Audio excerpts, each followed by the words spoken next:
Alam mo ba na bawat planeta sa solar system may kanya-kanyang misteryo? Bakit parang nasusunog si Mercury?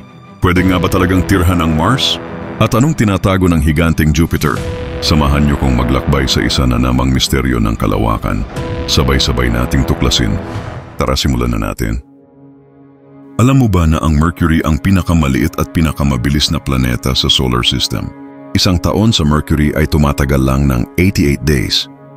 Mas mabilis pa kaysa 3 buwan sa Earth. Sobrang lapit ng Mercury sa araw. Kung susubukan mong pumunta dito, isipin mo na lang na nasa loob ka ng isang kumukulong bulkan na 20 beses na mas mainit. At kahit malapit ito sa araw, hindi ito ang pinakamainit. Nakakagulat, di ba? Ito ang Venus.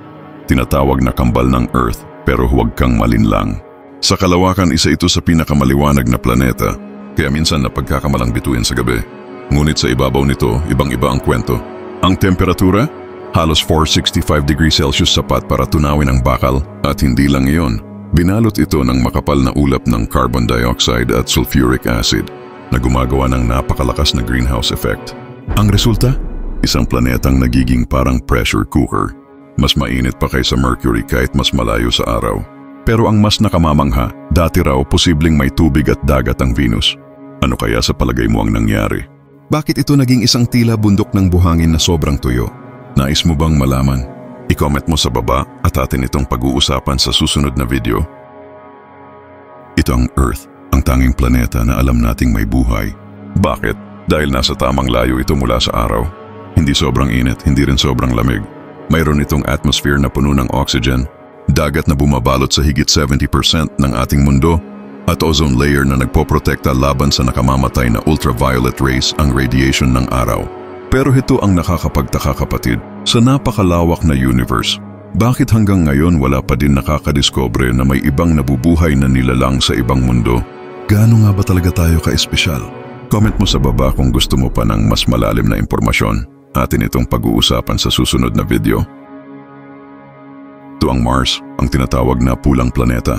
Sa ibabaw nito matatagpuan ang pinakamalaking bulkan sa buong solar system, ang Olympus Mons. Halos 3 beses na mas mataas ito sa Mount Everest.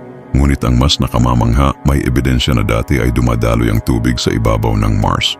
Dahil dito nagsimula ang mga scientists magsaliksik kung posible ba talagang mabuhay sa planeta ng Mars. Kaya hanggang ngayon, patuloy ang mga misyon ng mga scientist. Naglalapag ng rover, kumukuha ng samples, at sinusuri ang lupa at hangin ng Mars. At higit pa doon, ginagawa nila ang mga eksperimento kung maaari bang gawing second home ng sangkatauhan ang pulang planeta. Ikaw, gusto mo bang tumira sa Mars? Narito na tayo sa pinakamalaking planeta sa ating solar system, ang Jupiter.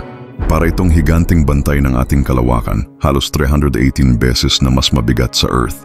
Pero alam mo ba? Hindi ito solid na mundo. Isa itong higanting bola ng gas, 100% pure gas. Sa madaling sabi, wala kang matatapakan o lalandingan ng spaceship sa planetang Jupiter. Ang pinaka-nakakabilib dito ay ang Great Red Spot.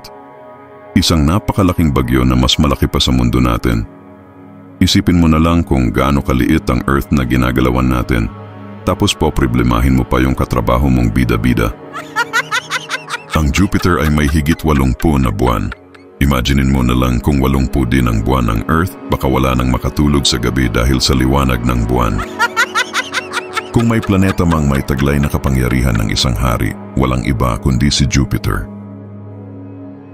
5 pa lang yan sa napakaraming sikreto ng ating kalawakan. Pero paano kung sabihin ko sa iyo na ang susunod na planeta ay may kakayahang magdala ng buhay o tuluyang magpahamak sa atin? Abangan mo ang part 2. Follow for more.